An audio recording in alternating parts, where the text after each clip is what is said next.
Now officially a good afternoon, at least if you are here on the Eastern time zone with us. We are excited to welcome you to today's online MBA information session. My name is Dr. Zac Goldman. I'm the program director for our online MBA program here at the University of Louisville's College of Business. And I'll also be your host for today's session as we go through a couple of things. We know for our prospective students and those who may be watching either live with us here, we welcome you and encourage you again to interact as much as you would like to today. We will invite that opportunity here in just a moment specifically, but also to those who watch these recordings. We know that some people do sign up for these registrations and for one reason or another can't join us live, but then end up getting a copy of the recording. So if you're in that situation, we are excited to connect with you as well and welcome that opportunity whenever your time may afford. I am joined today by several of my colleagues in the College of Business. I'll skip their introductions for a moment, but I do want to just give recognition to them and to thank them as well for their time today. Throughout the call, I'll be referencing a couple of them as we talk about some things near the end, including our scholarships, including our application timelines. Some of our colleagues are better equipped to speak to those things than I, so I'll ask for their guidance as we go through here today. I also want to just quickly, Matt, if you will, transition to the next slide, please. I want you to think about a couple of questions for me as we get started. There's a couple things here that we're going to share, as I said, that are in response to some FAQs, things that we know come up quite a bit during the admissions timeline and during the journey that you all, many of you are going through right now as either a prospective student or an admitted student. But I also know that this is a time to really ask these profound questions, especially that first one. Why are you interested in an MBA? Knowing your why, I think, is half the battle when it comes to completing a graduate degree, and not just knowing it, but committing to it and really understanding it. I recall very well my graduate program director when I started my master's degree saying that if you don't know your why, it's going to be very difficult for you to succeed in this program. And I think something similar. If you don't know why you're doing this, if you just kind of stumbled into this, or if you just kind of think, maybe an MBA, that's an opportunity. It certainly is, and I'll share with you why it's a great idea, and I can share with you all the benefits and the perks and all the things.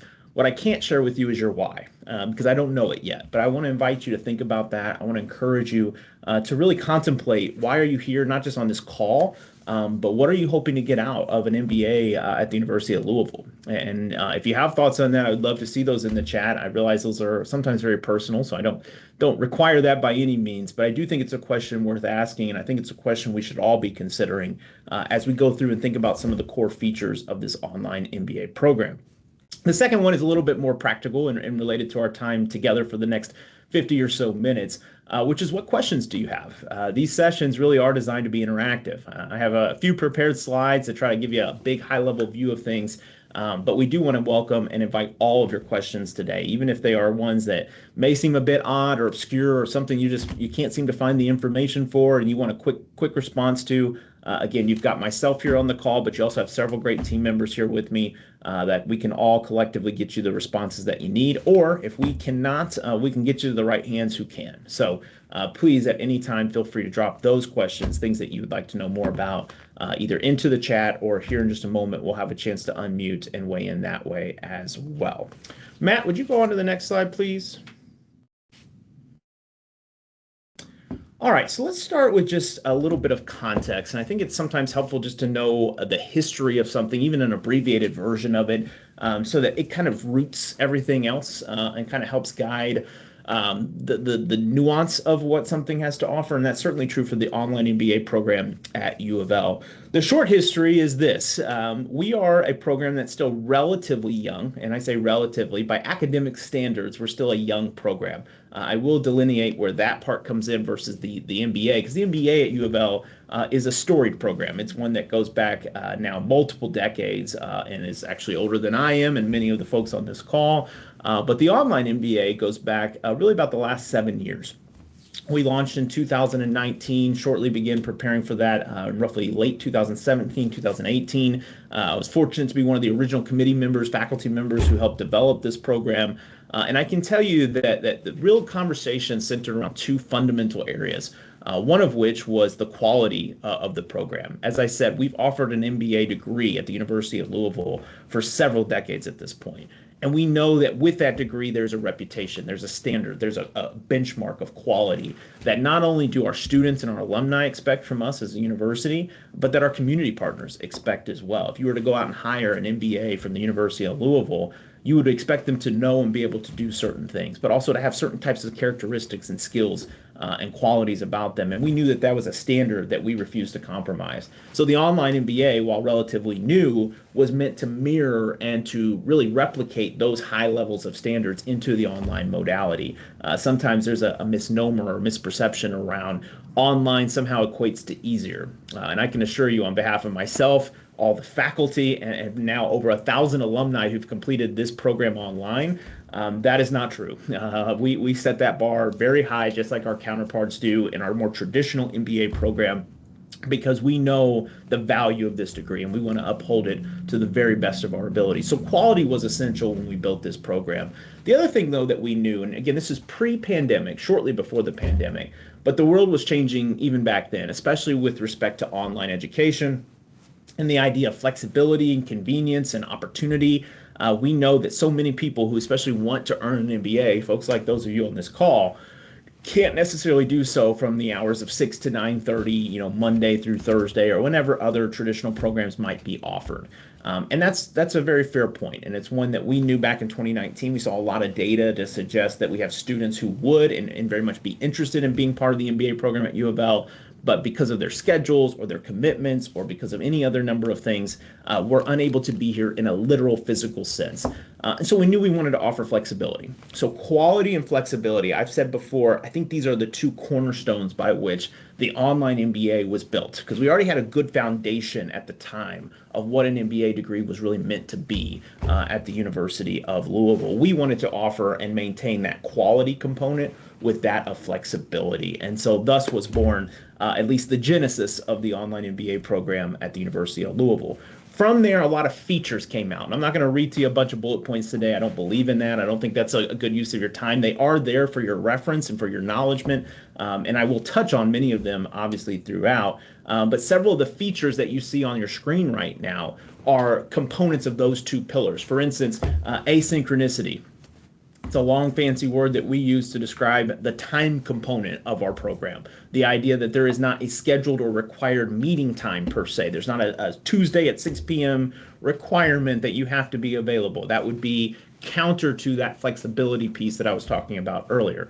But we do have deadlines. We do have requirements. We do have that quality component to ensure that not only are students progressing towards their degree, but that they're doing so in a manner and a way that allows us to still give feedback, to still engage with you as faculty and staff.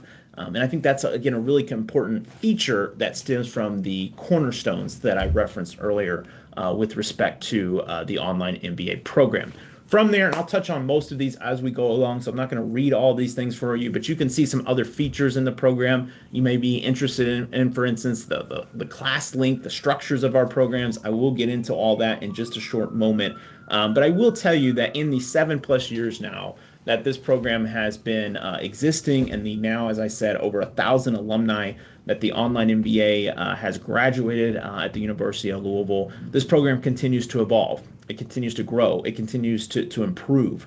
And I think that's a real testament to the faculty, the staff, and our students. The students provide an incredible wealth of knowledge and feedback and guidance, and we engage with those students daily to make sure that we're continuously trying to create a program that everybody associated with the University of Louisville and everybody associated with the business school is proud to be a part of. And so that's your overview of the program. And Matt, if you'll go on to just the next slide, please, I'd like to talk a little bit more about my favorite part of the program, which is our people. I could talk about our people in this program for hours. We only get one for this session, so I'll try to be brief, but I want to kind of break that into students and faculty, and I'll even touch on some of the components that our staff contribute as well throughout this session, because we're very fortunate in all of these areas to have great people. The first thing I want to talk about is the student population, though, because in my opinion, one of the most underrated, but one of the most important elements of who you go to graduate, or what graduate school you go to, is who you go to graduate school with.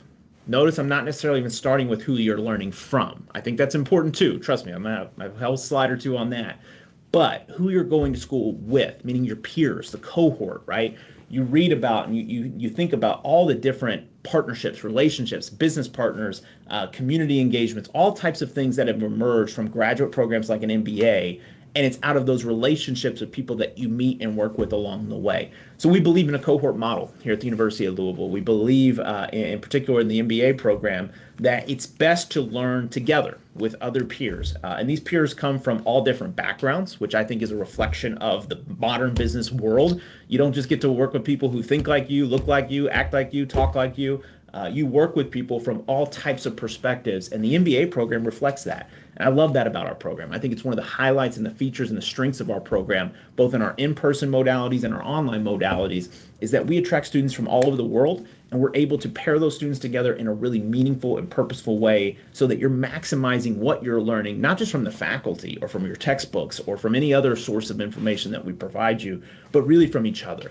And I think that's incredible in today's age that you have an opportunity to do that and have time set aside to actually learn and engage with each other, because there's so much value in that. So we do have a team-based model as well in our program. You'll get more information about that as you get started in it, but we do very intentionally pair you with team members. We use multiple data points to, again, try to reflect that diversity of a workplace and that idea that with diversity of thought, we're going to get better outcomes as a result. You know, if you're starting a business, you don't want to just do so. No offense to my engineers on the call. For engineers starting a business may sound great in principle. There's probably going to be some limitations, right? Some biases or some blind spots that they might have in the way that they think, in the way that they act, in the way that they strategize. But if you have an engineer and you have a marketing professional and you have a strategist and you have an accountant, well, now I can see how I'm getting a little bit more well-rounded in my team. And I have a perspective that can kind of help me cover the whole gauntlet of business challenges I'm going to come across. That's how we think about the MBA teams as well. We want to intentionally invite that type of collaboration so that people can work together in a really meaningful way and maximize what they learn as a result of that. The other thing I would say about our student pairings and our teams and how we think about cohorts and putting people together is the fact that in the online MBA in particular, and I have a lot of data to support this that I won't go deep into right now, it is one of the most diverse degree programs in the market today, just because you're getting students from all over the world, as I said, and I have a slide. Actually, Matt, if you'll go ahead and transition to that slide, I think that'll help visualize it. One more, please. I'll come back to our colleagues here in their comments. Thank you. So this slide here will help visualize kind of all the places that our online MBA students have and continue to come from. You can see we've got most of the United States represented here. You can start to see a little bit of the outside of the United States that we have represented as well. We do have members of this program truly all over the globe, particularly our military members stationed overseas. We've got a lot of students who are active duty military and former military in this program. We partner very well with those communities and have a strong support system within the university to help them as well through their journey. But you can see the representation here of industry, of the different employers, and all the different ages and demographics and geographies.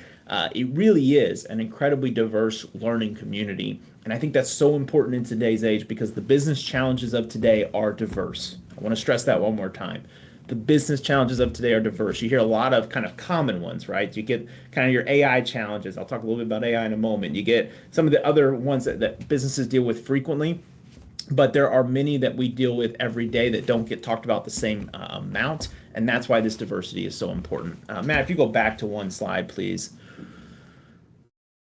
So you can take my word for it, or you can take some of our alums' words for it. I won't leave or belabor these points or read these quotes out loud, but these are three of our recent alums: Sarah Lopez, Raymond Shields, Michael Henderson, three people who I think very, very highly of, who all spoke in their own words to the value of learning in these teams and communities. And I thank them for their time and their thoughts. But I tell you, I think this is a reflection really of the community as a whole. That they see this too, especially once they get started and they get to working in their assignments and things with team members, how important that really is. It's a reflection of something I say, I would imagine just about every day. In fact, there's probably some kind of betting board somewhere around how many times will Zac say it today. But online but not alone is an expression that my colleagues probably have heard me say way too many times and are probably sick of me saying it at some point, but I stand by the words. We offer a program online, but by no means do we believe that you should be doing that alone. In fact, we believe that through these online environments, you can actually create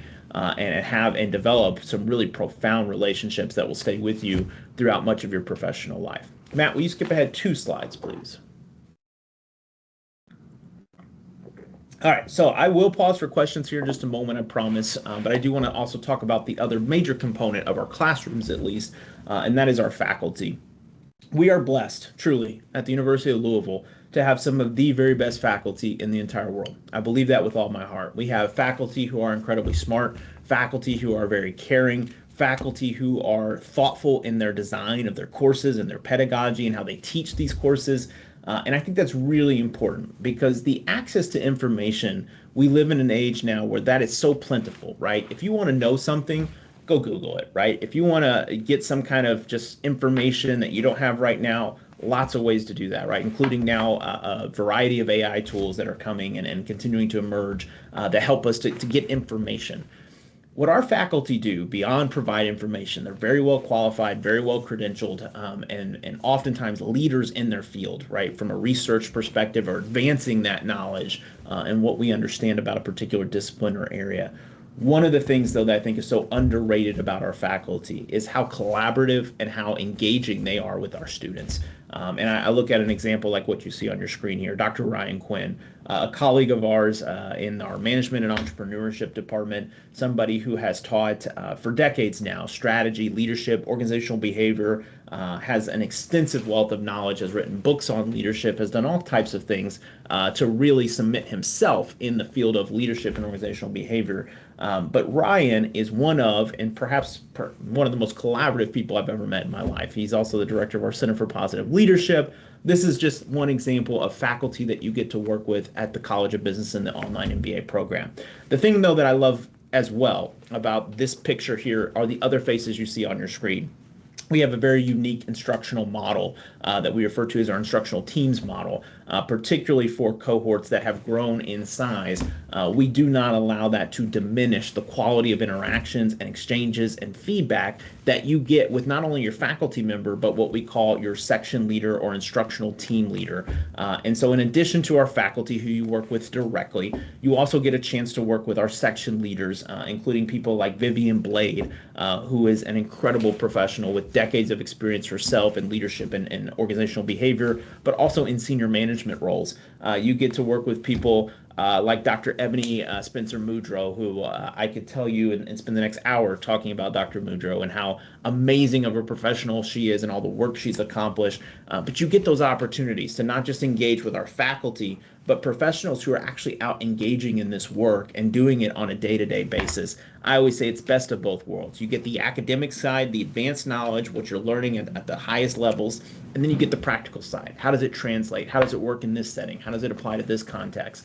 I think that's the best of both worlds. And I think it's really exciting for online MBA students to have that kind of experience and exposure to professionals who can really look at it from multiple points of view. Matt, would you go to the next slide, please? And I do want to just say a quick word on those points of view. Again, it's supported by industry and community engagement in so many ways. So these section leaders, these professionals who contribute to our classes daily, they also represent the community. Here are just a few examples of that. And truly, this is only a handful of the dozens, if not hundreds now, of examples that we could reference of community support, partnerships, and employees who share space both in these areas and these industries and these organizations, but also with the University of Louisville's College of Business and our MBA programs. And so I think it's really just a testament to that bridging, and it's how important those relationships really are, especially in a post-graduation life where you're still connecting and leveraging those relationships and contacts for your professional success. Next slide, Matt. All right, this is a good point to pause because I threw a lot at you in a fairly short amount of time, and I still got a few more things to throw at you as well. But I always like to take a few breathers, slow down, see what kind of questions I may have sparked or initiated amongst our folks on the call today. So I want to do that at this time. Are there any questions so far on anything that we've mentioned? And again, you're welcome to throw those in the chat. You're welcome just to unmute and ask that way. I'll pause and see if anything has come up so far. looks like we might have someone typing in the chat right now. Great.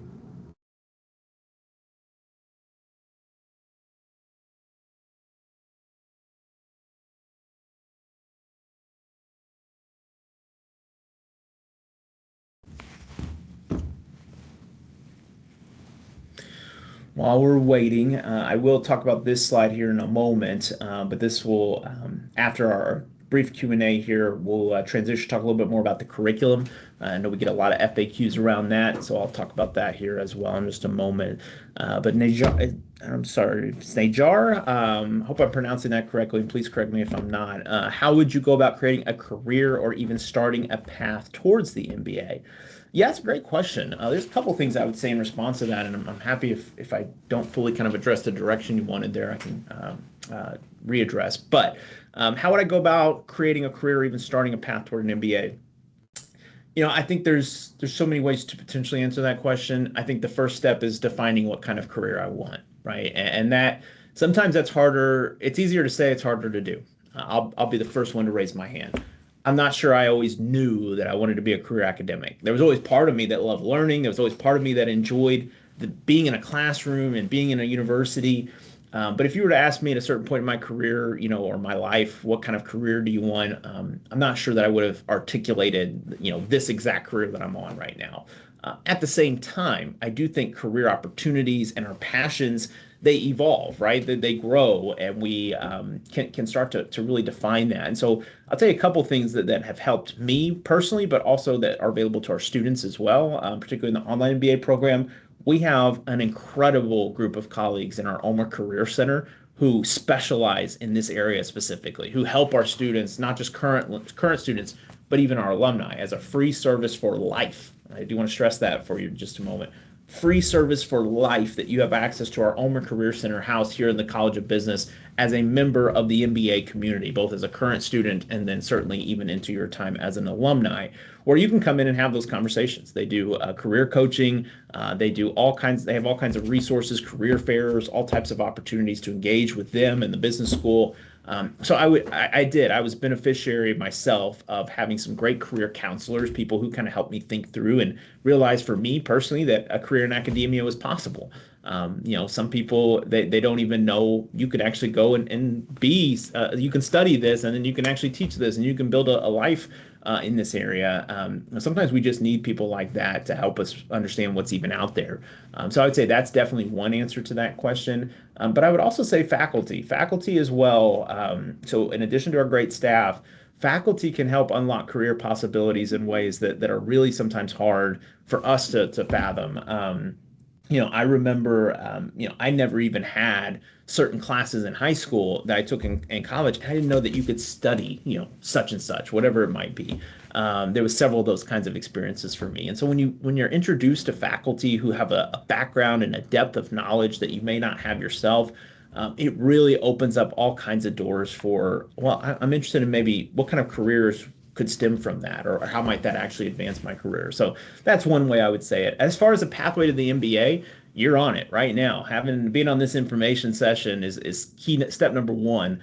By the end of this call, I promise I'm going to leave you with some contact information. I'll make sure that you have all the information that you need to take the next step, and our team will help with that as well, because it is an exciting time in the College of Business and the University of Louisville. We do have an upcoming cohort that's getting ready to start in the fall. We're nearing the very end of that recruitment cycle, but I'm spoiling a few things. We'll talk a little bit more about that here in just a few minutes for those interested in wanting to move forward this fall with their MBA. Yeah, absolutely. Glad it helps. All right, so I'm going to transition back to the slides for just a moment, and then again, happy to take more questions because I want to encourage those throughout the call. What you're looking at here is a traditional, what we call flight plan, an opportunity to kind of think about the structure of our program, kind of see it from not just the 30,000 foot view, but kind of see the structure of like what would my life look like for an extended period of time. So this is what we have as our spring cohort. Matt, if you'd actually transition to the next slide, let's see if our fall cohort's in here. I want to reference that just because it's the next one coming up. Nope, that's all right. Go back to spring. Same idea, just slightly rearranged. I'll point that out here in just a moment. But one of the things that you should know about our program, you saw back on one of the first slides, is that we do have a pretty unique structure to our courses. in terms of how we deliver those courses. So in the online MBA specifically, you will take approximately, and there's a few exceptions, I'll point them out here on the slide here in just a moment, but you'll take approximately one class every 5 weeks. And what that looks like, especially for your core curriculum, your core programming, you will take one class that you really dive deep into and spend a lot of time in that 5 weeks, really understanding it at an advanced level, at a graduate degree level. And I think that's really important because when you're trying to balance, especially online MBA students, overwhelmingly so, I would say 98 to 99%. And the only reason I don't say is 100 because there's always an exception or two out there, but the majority, overwhelmingly, of our students are working full time. Many of them also have other commitments that they have, whether it be in the community, whether it be with their families, what have you, right? There's all kinds of other things that people may be engaged in. And so to be able to focus on something for an extended period of time and not have to try to balance other things, right? You're not balancing multiple deadlines, multiple due dates, multiple things like that. You have one structure, one course, working with one group of people. That can really set you up for success. And it was based off really, some very relevant, very modern learning science around how people best learn online, and trying to balance those multiple obligations and duties can detract from learning outcomes. And so we made the decision as a faculty, and we stand by that decision, even though it's evolved several times since its original creation, to offer these classes in a way that students can really understand and digest the material. Because let's be quite honest. 5 weeks is not that long of a time, right? It goes by pretty quickly. Many of my colleagues have heard me say this. The entirety of the program is like running a marathon, but the actual classes that you're taking are like running sprints. And it's hard, right? First of all, any marathon runners out there, I am not one, but I know a few, and some of you might be. Any marathon runners will tell you, you don't run a marathon by doing a series of sprints, right? That's not how you run a marathon. It's a pacing yourself, right? You gotta have those milestones. Your pace is all really important. That's really true for marathon running. It can sometimes feel challenging though in an MBA program where 5 weeks kind of comes and goes very quickly. You're learning a lot, you're taking a lot in, and then you turn around and repeat that process with a different course. So you do end up taking multiple classes in what we would consider traditionally a semester.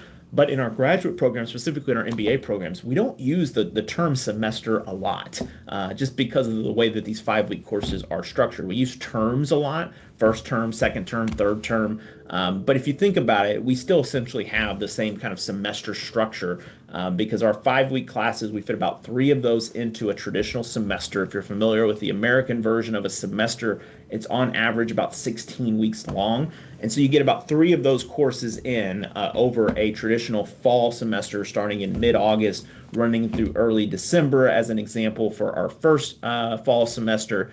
And then we repeat that cycle starting in the new year as well with what we call our spring semester. And so that's what you're looking at here. You see a kind of standard layout. It is all very intentionally designed. I will tell you that. I won't go into all the details of that intentionality right now, but I'll give you just a quick example. That first semester, you take applied microeconomics for business, what many would argue to be a cornerstone or foundation for all business knowledge, right? It's applied microeconomics, things like supply and demand and price elasticity. How do we come up with certain things in terms of pricing strategies? Like, these are really important foundations for any business leader or any business professional to have. Some of you had experiences with that with your undergraduate education, but some of you may not have. And so we really think it's important to start there in a place where everybody needs to have a common understanding of some core business principles, and applied microeconomics helps you to get that core understanding. Second class that you take is actually taught by myself. So it's a strategic managerial communication class, really about how do we think about management and leading people, and what role does communication play in that management and leading of people? How do we use communication to guide and direct operations and functions of a business? But really that key word at the front, strategy, it segues and previews really well to one of the last courses you take, which is strategic management. That's going to be where you really dive deep into the understanding of what is a strategy and why is it so important, and why do we spend so much time talking about a strategic vision or plan about, in all kinds of organizations. You really do get a good foundation of that as well in your first semester. And then the last course you'll take in that first semester, so I'm right here under that third bullet point, Intro to Statistics and Data Analytics. The MBA degree, often overlooked, but the MBA degree is one that truly does have a strong analytic and quantitative component to it. And I think it's important that people, especially those who are interested in this program, understand that coming in. Because we do recognize people come into the MBA program from all kinds of backgrounds, and you can be successful from any background coming into this program. I believe that. I've seen evidence of that. I've seen people who've come into this program from an engineering background do incredibly well, from a music background do incredibly well, from a construction background do very well. I've seen all kinds of ranges of experiences do very well in the MBA program. But one of the things that I think scares a lot of students, especially those who don't have a quantitative background, is the math components and is the number side of an MBA. Because if you look at that second semester, you're going to take classes like accounting and finance, and even classes like operations design, which is all about supply chains and how we think about building a business. A lot of numbers go into that, and a lot of quantitative reasoning is at the center of those. And so we feel it's important in that first semester to give you that overall perspective, right? So you get the cornerstone of business, kind of get that personal skill development side of management, communication, leadership. Then you also get that cornerstone of statistics and data analytics to set you up and to prepare you for a life in that program where you're going to be touching on all three of those components, right? And you see that then reflected in your second, third, and then I'm skipping down there to your fifth semester. Why do I skip down? Well, this is the deviation between the fall and the spring. So we believe that all of our students, whether you start with us in August or whether you start with us in January, which is our start of our spring intake for the online MBA, they deserve the same opportunities. And so in the spring semester, we actually invert our fourth and fifth semesters for those cohorts so that they have the same opportunity to complete their electives and their certificates, which I will talk about in just a moment, that they get the same opportunities as those who start in the fall. So whether you decide to join us in August or whether you decide to join us in January, you are treated the same regardless. You get the same opportunities to earn electives and certificates. Because there are certain classes that we only offer once or twice a year. And so without that kind of planning and intentionality, it's very likely and very possible that some students wouldn't have those same opportunities. So that's why we have rotated these. And if this were a fall cohort, you would see fourth semester is that finishing of the core programming, and the fifth is your elective. So it gives you a sense of how we lay out these courses and what the flow typically includes over the period of 20 months. And that is, in fact, the timeline from beginning to end of the online MBA program is a 20-month program that we have structured. So for instance, if you were to start in the fall of 2026, so that's coming up next month, you would be scheduled to graduate in May of 2028 would be the standard timeline there for one of our incoming cohorts in the online MBA program. Matt, if you go to the next slide, please. All right, so I always have to backload these because I could talk about these last two things probably longer than I could talk about anything else, just in terms of the actual content and how much goes into it. But one of the things that we're really proud of in the online MBA program is our Cardinal Choice Initiative. And this is a response to really two things. This goes back, there's a couple years history now with this initiative. It was implemented, I want to say, Matt may have my dates in front of me. I want to say fall of 2022, Matt, if I'm remembering correctly. It's around that time period. Sounds about right. We've been at this a little while now, so days and months and years all kind of start to warp together. But in the fall of 2022, so several years after the program started, we wanted to respond to really two emerging areas of concerns that the initial cohorts of our online MBA brought to our attention. Recall, I said so much of this continuous improvement that this program has been trying to implement has been in response to students, right? Our students are so important in terms of giving us feedback so that that next generation of students has the even better experience than they do, which for our incoming students, that's a challenge that I will make sure to raise to you as well when you start the program. But one of the things we were responding to was the fact that the program, while it was developed and has a lot of individual courses, there was a struggle at times for students to make connections across the courses, right? So we had great courses, but not necessarily a holistic degree program, at least online. You know, we were trying to, again, match that quality and that standard set by our in-person program for decades before us. So one of the things that we did was create an initiative that students actually got to choose an area of their interest or an area of their focus and apply what they're learning consistently throughout all these different courses. So that was one thing that we were trying to respond to. The other thing, though, that we were trying to respond to, and I just kind of gave away the secret before I meant to, but was the idea of choice. So oftentimes, especially in graduate programs, you don't have a lot of choice, right? You walk into a graduate program. I can still remember mine, and I'm sure my colleagues who have done their graduate degrees can still remember theirs. But you walk into a graduate class and you get your syllabus and you have your assignments and your expectations and all the things, and it's pretty rigorous, right? It's pretty structured, it's pretty detailed.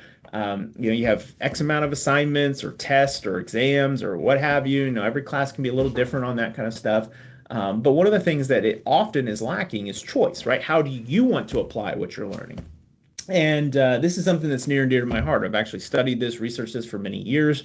And we know that student choice, or what we refer to as autonomy, is one of the biggest predictors of student learning outcomes. When you have some kind of choice in the matter, you're more likely to be engaged, more likely to be involved, more likely to be interested in it, rather than just taking and filling out some paper that I may or may not ever care about again, right? At the same time, we also know that choice can be overwhelming, right? Especially if you get too much of it. I call this the Cheesecake Factory dilemma. If you've been to Cheesecake Factory, you know exactly what I'm talking about. That menu is like 15 pages long. I love it. My family loves it. My kids love it. But it's overwhelming, right? It's like, how do I choose from these 15 pages of menu options? And so we didn't want that. If you walked into a class and a faculty member just said, do whatever you want, apply what you're learning to whatever you're interested in. Well, that's a little overwhelming too, right? And so you got to find that happy medium. And so what emerged out of the need for choice and also the need to bridge the classes together in a way that made sense was the Cardinal Choice Initiative. And in that, we have 3 tracks for our students to choose from. Again, not unlimited choice, but 3 defined tracks that students can actually dive deep into and apply what they're learning to an area of their choosing. So track number 1, option number 1, is that of their own career. By far our most popular track. Students come to us oftentimes saying that first question that I asked you from the very first slide, why are you interested in an MBA? Most often the answer we get to that question is something related to their career, right? I'm trying to advance in my career. I'm trying to pivot in my career. I'm trying to, maybe take a different direction and kind of pursue different opportunities in my career.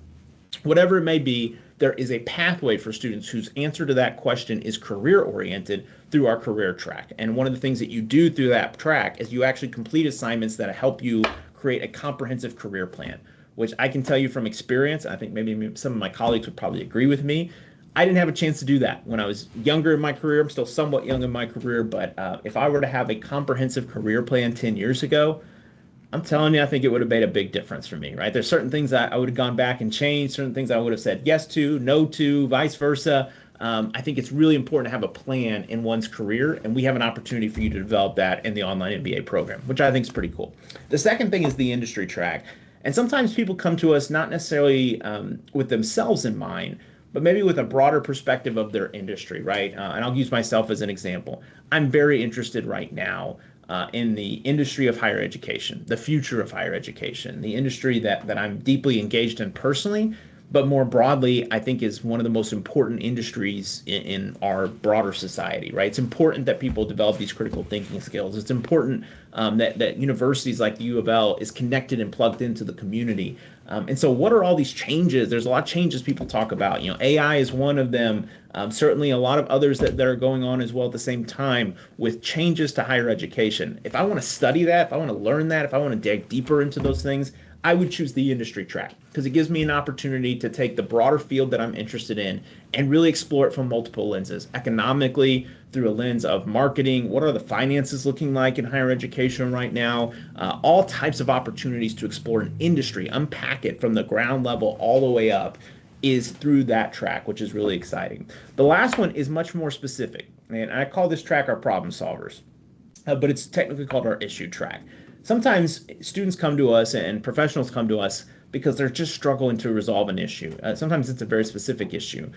I can't seem to figure out why, my organization or why my team or why my business continues to struggle with turnover, as an example. That's an issue. That's a challenge. That's a one that I can tell you is a common issue. A lot of people deal with that issue, right? And we have people in our college who study it, who understand it from an HR background and from multiple points of view. And so one of the things that we've offered our students through this track is a chance to explore a particular issue like turnover or others that really do have multiple layers to it. Because most people will tell you something like that, doesn't just have a single cause, right? It's often not just, hey, you got to fire so and so, he's the one making everybody quit.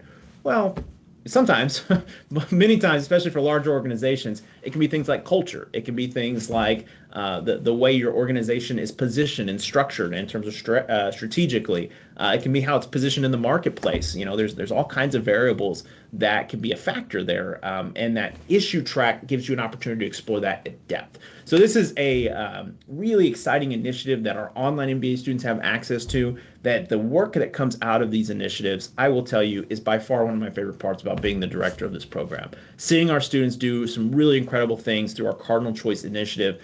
We've got one coming up next week who's presenting on something. I won't share the details in part because I'm not allowed to share the details. I signed an NDA on that one. But one of the things I will tell you that I can tell you is that this individual working with an organization has made an incredible impact to the point where I believe there are multiple hundreds of thousands of dollars in savings that this individual is providing his organization through work that they did with the Cardinal Choice Initiative. That's remarkable. That's fantastic. And that's exactly what the faculty who came together to put this proposal together had in mind, was real difference, real impact, real choice, making its effect through the online MBA program. Matt, will you go to the next slide, please? All right.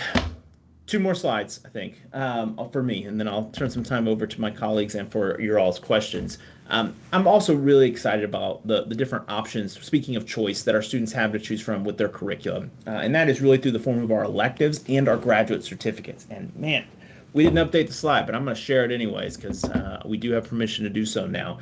We now have 6 graduate certificates. You see 5 on that page right there. I will formally introduce our 6th in just a moment. But let me back up for a moment and put some context on this. As part of your MBA program, you are required to take elective credit hours. For most students, and I say most because there's an exception or two out there, and I don't want to overcommit this, but the overwhelming majority of our students are required to take 9 credit hours worth of electives to conclude or complete their MBA degree. It just so happens that we also offer graduate certificates that are perfectly designed to fit those 9 credit hours. And yes, there are multiple ways to think about this, but essentially, one of the ways that you can think about it, which is honest and accurate, is the fact that you can essentially get a 2-for-1 deal, right? And what I mean by that is that this is baked into your curriculum requirements, right? So as part of your MBA, you're going to take elective credits regardless. But in so doing, you can actually choose a certain set of electives that will actually allow you to get 2 credentials for more or less the price of 1, right? There's no additional fees to earn a graduate certificate, no additional tuition that you have to get to earn that graduate certificate. So you can, in the same time frame as all of your other peers, earn not only your MBA, but a graduate certificate from the University of Louisville in one of the following areas: business of healthcare, distilled spirits, franchise management, horse racing industry, and managerial analytics. I won't dive deep into all those at the moment, but I can tell you, if you look at that portfolio, you can see this is really what makes Louisville, Louisville, in my opinion, and the opinion of my predecessors who all contributed to the development of this portfolio. And so when you think about Louisville, Kentucky, you think about things like Churchill Downs. You think about things like the Bourbon Trail. You probably even think about things like Yum Brands and KFC and all kinds of others, Texas Roadhouse, which is headquartered just down the road. You see that reflected, all those industries and businesses right there in our certificate portfolio, because that's what we know. That's who we are. That's how, as a community, we have built and have prospered economically and have created opportunity for not just our students, but our community to grow and to thrive holistically. And so this is a response to that. It's a way to continue to serve that community and help educate the next generation of leaders in these spaces. But I did mention a 6th. And so as recently as the last few weeks, we have gotten approval to now begin offering a certificate in entrepreneurship, which is coming online and will be available this coming year as well to our incoming students. So I am personally really excited as the chair of management and entrepreneurship to see that one come to life and for our students to have an opportunity to get a certificate in that space as well. I think Louisville has an incredible wealth of knowledge and experience in the entrepreneurship space. So it fits with this theme of what makes Louisville, Louisville. But it is also an opportunity for our students who are maybe interested in working outside the traditional boundaries of an organization, maybe creating their own effort, their own endeavors. We can support you in doing that. In fact, we now have a graduate certificate that can help you specifically to do that in our entrepreneurship certificate. If none of those options appeal to you, and let's be honest, sometimes that's the case, right? You look good and you're like, maybe I'm somewhere in between these industries, or it's just not my cup of tea. The good news is we have all kinds of elective opportunities for our students. In fact, for the last 3 years on average, the online MBA program has offered over 50 plus electives to our students. So you've got lots of opportunities to choose from, and you can take what I call the a la carte approach, kind of plug and play, right? Maybe I don't want an entire certificate in managerial analytics, but maybe I want to know a little bit more about linear regression modeling, because that's the way that we predict a lot of human behavior and sales behavior, and how we're going to respond to certain advertisements. A lot of that's just modeling, right? And so I want to know a little bit more about that. I'm going to take one course out of the certificate, but then I also want to balance that with, let's say, some more work in AI, which, yes, we are expanding our curriculum pretty extensively in the space of AI right now, particularly in the elective portfolio. But I would argue it's even made its way quite a bit into our core curriculum as well, with our faculty advancing and developing some really exciting initiatives using AI within their core classes. So even things like finance, marketing, operations, all these areas AI is impacting in various ways. And so as you go through and complete your program, you're getting to see that. You're getting to experience that. And in many of these courses, you're also getting to work with AI. Some of you do that already, and some of you on a regular basis. Some of you may not be that experienced with different AI tools, but you will get, and you are properly introduced to some of those tools. And I can speak from experience. Starting in my class, I know that I require students to use AI on a handful of assignments, and I guide you through what I expect from my class on how to best do that.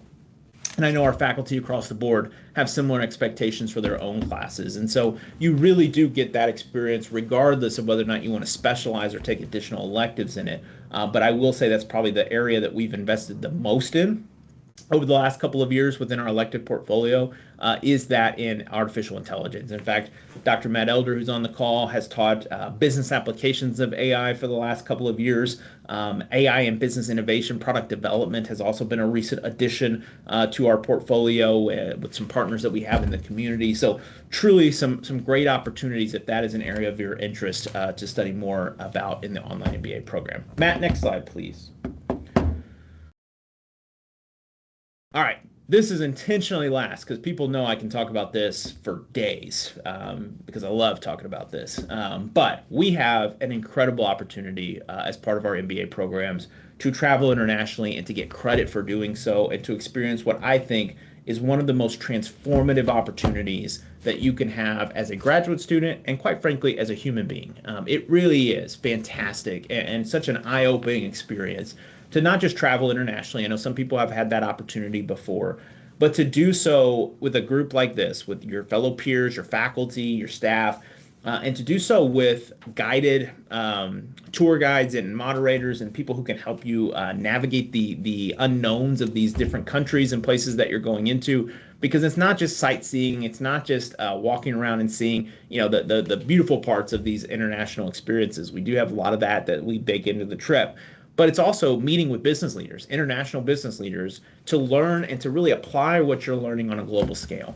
And I love that part. I've been a part of many of those trips before myself. I can tell you it is by far one of the best experiences I've had as an academic, and it's one of the best experiences I've had as a human being, is to travel with our students, with our colleagues, and to experience global business up close and personal, to be engaged with people. Most recent example is coming to mind was in Thailand last year, sitting at, I think it was the 108th floor of a building where we met with the Boston Consulting Group, which they have an office headquartered there in Bangkok. And we were talking to them about how they're using AI and how they're seeing it across industries. And I could tell you that some experiences and some takeaways from that meeting alone, which lasted maybe 90 minutes, but that meeting alone transitioned into several of our colleagues and our students using AI in fundamentally different ways than what they were beforehand, and some of them continuing to do so in a way now that it's changed the fundamental trajectory of their career. That's transformative. That really has unlocked opportunities for students, for faculty, to really advance what we know and how we know it, and what we apply what we're learning in a very real sense. So few of the destinations that we've been to on the screen. I'm not going to go through all of them, but I can tell you there's not a bad trip in the bunch.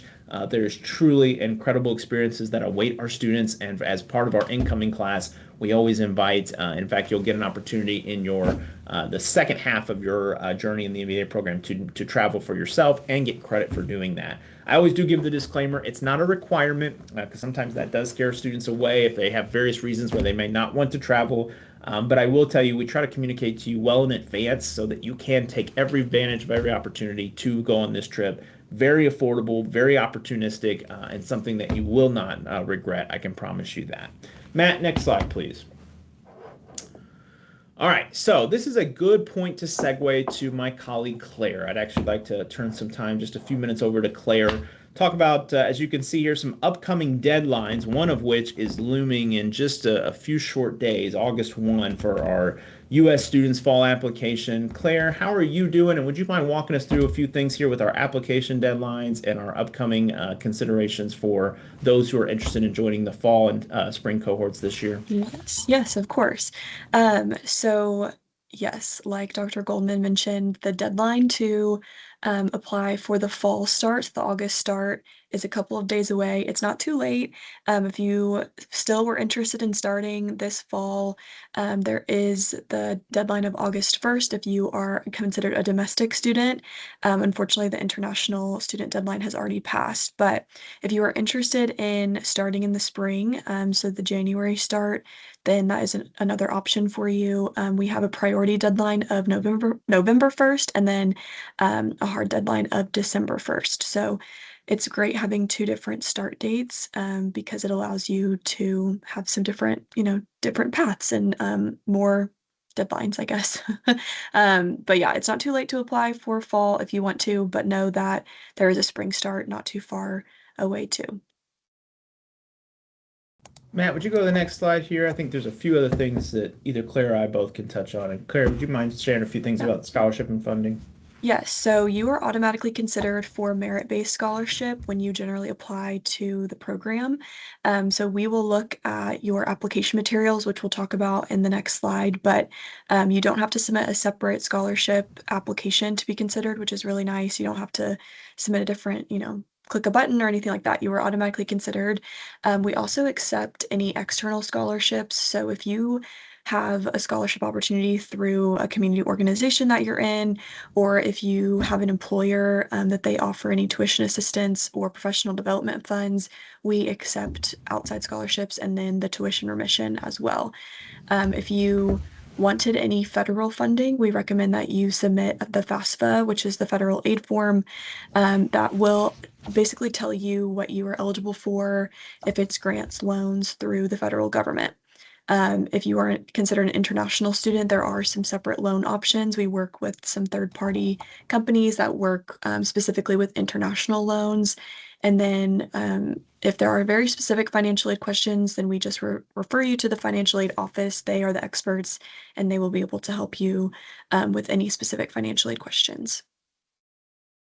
Next slide, Matt. I think we got one more. So like I mentioned, this is the admission checklist. So this is what you would need to submit to be considered for admission as well as for scholarship. So we have an online application. The application for the spring 2027 start is also open. So you are welcome to apply for that program, today if you wanted to. But we just require the online application and then 2 letters of recommendation. It can be from a supervisor or your boss or an academic advisor, just anyone who is not family or friends and that can kind of attest to your professional and academic abilities. And then in the online application, there are 2 short answer prompts. They're pretty vague. I think there's 7 options. You just pick 2 that you want to answer. And then we require a personal statement, really just wanting to know why you're applying to U of L, why the online MBA, any of your short or long-term goals, and then anything that you want the admission office to know about you. We require any college transcripts from any institution that you have attended. So if you have, different transfer credits from different schools, we will need all of your transcripts. And then you can submit an unofficial transcript to kind of to initiate your review, but then eventually we will need your official transcript. If you are an international student, then we will need an English language proficiency exam, and we are test optional, so you don't need a GMAT or a GRE to be considered for admission.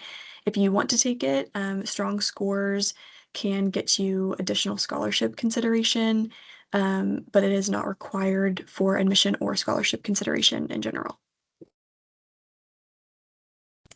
Thank you, Claire. And Matt, I think we have one more slide here. So this here is our contact information. So Claire and her team, and really all of us can be reached at mba@louisville.edu. If you send it there, we can get you in the right locations. But if you do have specific questions about the online MBA, some of the things that we mentioned today, that service account, bizonline@louisville.edu, is also a great one to save. You're welcome to screenshot this or write this down, or again, this is all being recorded, so will be made available to you as well following the fact or following this session. And then my information right there is also available. I would encourage you, for whatever questions that you have or anything you would like me to elaborate on, happy to do so. You got my email address there, my office phone, etc.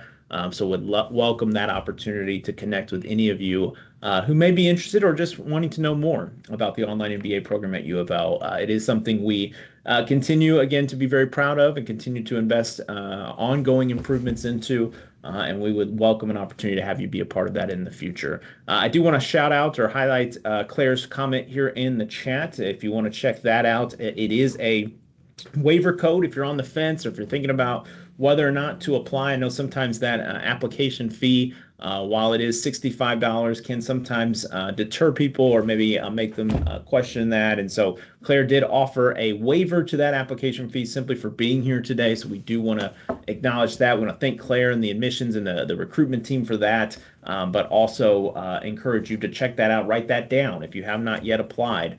We do want to make sure that you have that opportunity to get that waiver fee, or that application fee rather, waived as part of your time spent here today. So you do certainly get a nice takeaway from Claire and the team, and I appreciate them doing that. We got a few minutes remaining here, and I've been trying to keep an eye on the chat. Haven't seen a lot of additional questions come in, but I want to open up these last few minutes, if we can, for any questions that our students or prospective students may have, or anybody else may have on the call. Let's open up the floor for any of those at this time before we adjourn in a few minutes.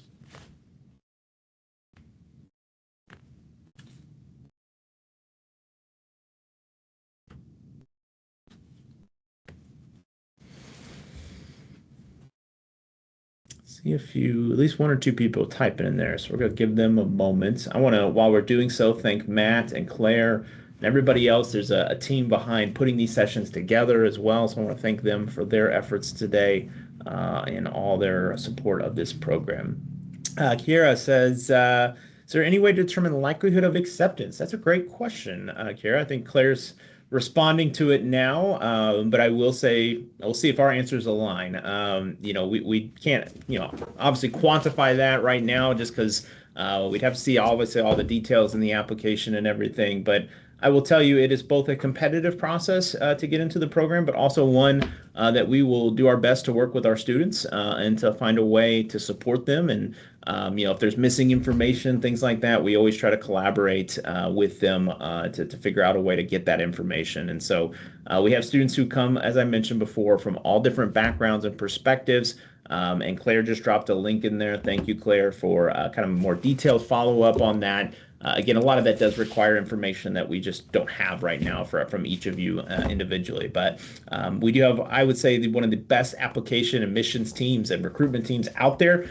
So if there's a way, if there's a will, there's a way. And I think our team is really good about helping our incoming students find the home that makes sense for them and finding a program that makes sense for them. And so I shout out to Claire and the team as well for all that they do to help our students. And I hope that helps give at least some context for how we look at and think about the acceptance process and try to encourage all of our interested students to, at a minimum, go through that process, put their information in so our team can work with them to determine the right fit.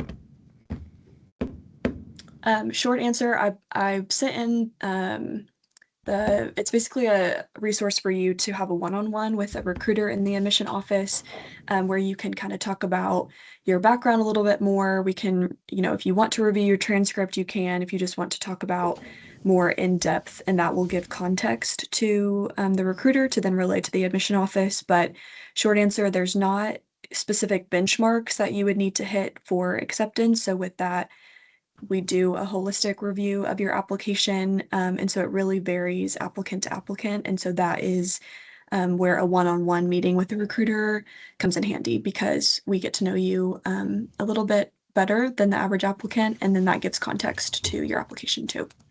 Absolutely. All right. Well, we are just at the 1 o'clock hour, so I do want to just once again send my thanks, especially to the folks who joined us here live. I do know we also get a lot of people that watch these recordings, so my thanks to you as well if you're watching this. But to those of you who joined us here this afternoon and who chimed in and engaged throughout the session, thank you. It is truly our honor and our excitement to meet and connect with you. We look forward to hopefully seeing you in, if not the online MBA program at UofL, any of our graduate degrees here in the College of Business. We are excited to continue to learn more about you and how you might be a part of those programs in the future. Thank you all. Have a great rest of your afternoon. Go Cards, and we'll see you soon.